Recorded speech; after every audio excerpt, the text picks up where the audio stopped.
Hi, this is Emily. Let's talk about addiction. May not be something that we want to talk about very often, but I'm going to admit what was the hardest thing for me to do in 2013. It was Starbucks.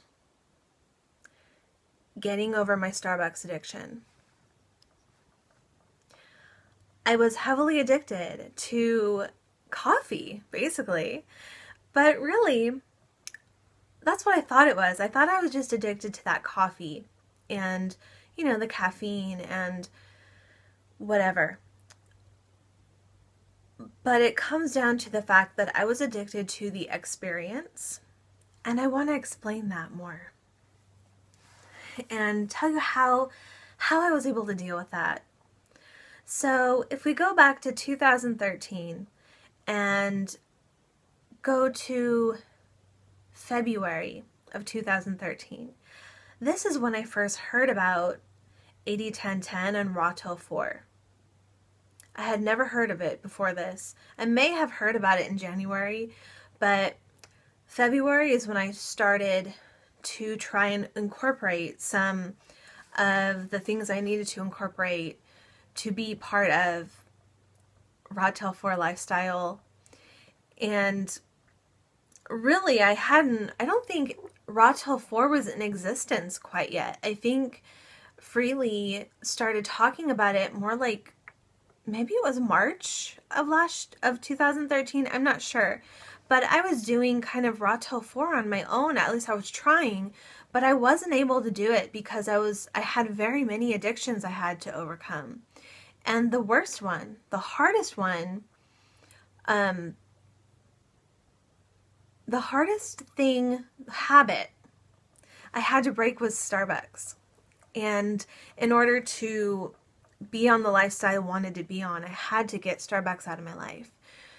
So for the past few years before that, previous to February of 13, I was starting to go to Starbucks maybe once a week. I would go on my way to work on mornings when I was super tired. I've always had insomnia issues since birth. I've had problems with sleep ever since, just as long as I can remember. And so if I was having a really hard morning getting up and living my life, I would go stop at Starbucks, and I would stop and I'd get a Frappuccino. And usually I'd get like the skinny version or the light version where they put skim milk and stevia, I think it is what they put in there. But it became, a once a week thing. And then it became a twice a week and a 3 times a week, and pretty much almost every single day of my life over about the span of 3 years. It was a gradual process, but I was there almost every single day.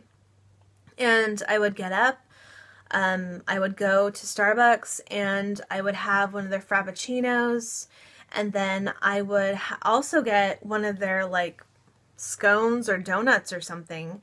And I knew that wasn't healthy, but I didn't want to think about it. I was at a point in my life where I had given up on diets because I tried so many times and so many different kinds that I just said, I give up. And I was just doing this Starbucks thing every morning, and it made me feel good to have that coffee. It made me feel good to go to that Starbucks every morning. It was kind of fun, And so I just got really ingrained into me to go to Starbucks every day. Every single morning of my life is what ended up happening, pretty much. And when I decided that I wanted to do the fruit instead of the Starbucks, it was a rocky road. I would go, I'd make up my mind, okay, that's it. I'm going to try what this Freely girl is talking about. I'm going to do the smoothie in the morning, every morning. And I would do it for a day or two, and then I would stop. Like on day 3, I would go back to Starbucks and I'd think, gosh, why did I do that? And I realized it's because I was starving. What I would do is I'd have a smoothie and it wasn't enough calories. I was deficient, in calories. I was hungry. And so I'd be so hungry and I would have such a hard time waiting to eat until my lunch, on my work days. It was so hard. I was just so hungry. And so that wasn't working out for me. And then, as time went by, I realized, oh, I can actually have more calories. So then I started making my smoothies, putting more fruit in there and putting more calories in there so I could last until lunchtime. And, but it was a battle because I had hard times sleeping. And so when I woke up in the morning, I was like, no, I want coffee. And see, I was used to every morning for the past few years, my alarm clock would go off and I'd be like, oh, I have to get out of bed and go to work. Oh man, I'm so tired. I didn't hardly sleep. And so I'd bribe myself and I'd say, okay, if you get out of bed, get ready, get out of the house, you can go to Starbucks. And you can have not only a Frappuccino, but you can also have a scone or something. And those Frappuccinos made me feel so good. From all the caffeine, it would keep me going for a while, I'd be high as a kite on that caffeine for quite a few hours. And, the baked goods kept me full apparently for a while, and I was happy doing that. But I needed to stop. I knew I needed to stop.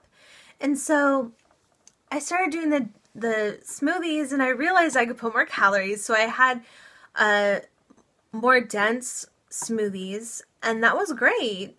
And they gave me the same amount of energy as caffeine. I was so shocked. I didn't need coffee. I had enough energy to last me. I didn't need the caffeine from the Frappuccino. I couldn't believe it. But you know what?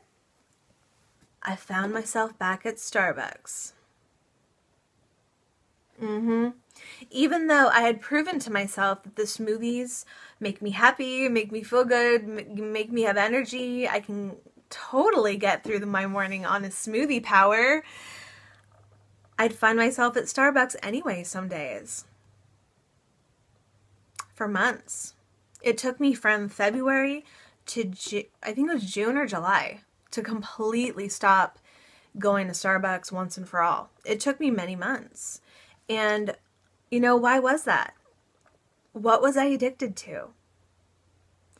Well, I can tell you now, it wasn't just the caffeine. It was the experience. I was addicted to the experience of getting up and getting to go to Starbucks, which is just kind of fun. You walk in there and I don't know, there's just something about it.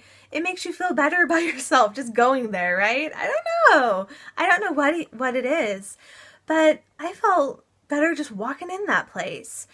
And that's what I was mainly addicted to, was the experience of going and doing something fun first thing in the morning before I have to go to work. That is what I had the hardest time conquering, was I don't need to have that experience anymore, Emily. Really, I can get by without going somewhere and ordering a latte or whatever it is. I don't need that. I don't need to go in there and get that. I don't need to do that. And it just took me so long to get over that. I want the experience. I want to go to Starbucks.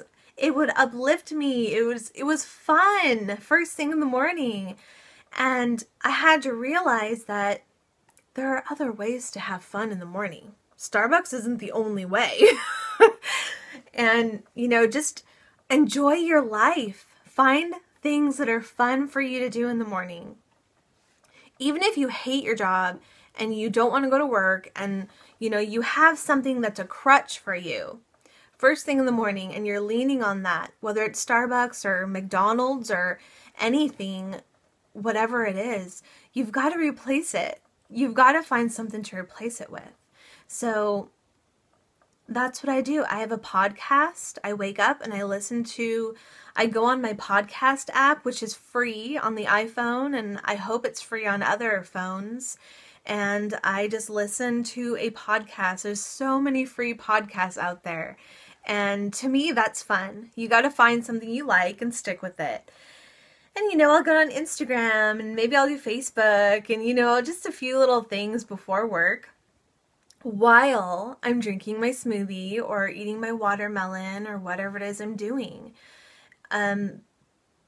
You've got to try it. If you have this problem like I did, you've got to find fun things to do in the morning. There's yoga, Pilates, you can dance.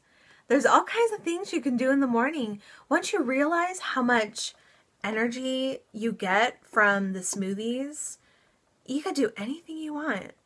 Anything you want to do in the morning, you can do it. I have faith in you. Have faith in yourself. Love yourself. Care about yourself enough to say enough of whatever it is you're addicted to. Enough. I'm not going to do that every morning of my life anymore. Slowly start to weed it out. If you can't go cold turkey off Starbucks, I couldn't either. I had to slowly weed it out of my life. I'd limit it to once a week or twice a week, and then it was once a week, and then it was none. And I didn't ever say to myself, that's it, I'm done. I'm not going to Starbucks anymore. It just happened. Once I weeded it out enough and I realized I didn't need it anymore, I just stopped going. And then a month later, I realized, wait a minute, I haven't been to Starbucks in forever. And it was a beautiful aha moment, like, oh, I finally broke this addiction. And I never think about Starbucks anymore. I never think about any of that, any of the Starbucks, oh, I want to go have that experience. I don't think about that anymore. I have my morning routine that is enjoyable. And that's what you got to replace it with. Find a morning routine that's enjoyable. Teach yourself how to wake up a little bit earlier every morning. And, if you normally get up at 6 a.m., try to get up at 5:45 and fit in something into your morning every morning that will make you happy and put you into a good start. Do a meditation. There's just so many things that you could do. Sing. Turn on music and sing your heart out while you're drinking your water or while you're sipping your smoothie. And, I know we're all busy, but if you want to live and you want to have a happy, wonderful, lively life, you've got to find replacements. That's what works for me anyway. Find a replacement for that thing you want to take out of your life. What do you want to get out of your life? Well, you've just got to replace it, is what I've found. And so, focus on the smoothies, and pretty soon you won't be focused on the Starbucks. So, another thing about caffeine is something I noticed is when I did completely stop drinking Starbucks and I cut way back on chocolate, I rarely ever have chocolate now. And I find that alone makes me sleep better. If you can make that connection in your mind that the coffee that you're drinking in the morning, it's still affecting you at night. At least for me personally, I realized after a while, oh my gosh, my sleep problems are fading away and I'm starting to sleep better. And it's because I got rid of that caffeine in the chocolate and in the coffee. And, if you think coffee is healthy and you want to drink it, that's perfectly fine. But if you're addicted to something and you want to stop doing it, caffeine is addictive, and I believe that it's just not the most healthy thing to have. It's a stimulant in your diet, and it was keeping me sleep deprived for many years, and I didn't understand why. Before I was doing Starbucks, I was doing major soda all the time, soda pop. And so I've had these silly caffeine addictions that I could have just taken care of a long time ago. So anyway, I don't want to go on for a million years, but please take my advice, and I hope you listened to my story, and I hope you enjoyed it. And if you need any help with this addiction, leave a comment. And I don't always see the comments immediately, but I will check back, and I will try to get back to you. And if I can think of any other advice, I'll give it to you. I love encouraging people, okay? So thanks for watching, and you know what? You can do it. You can get rid of that habit, that addiction. You are not owned by Starbucks. You can be your own person doing your own thing. I promise you. Thanks for watching.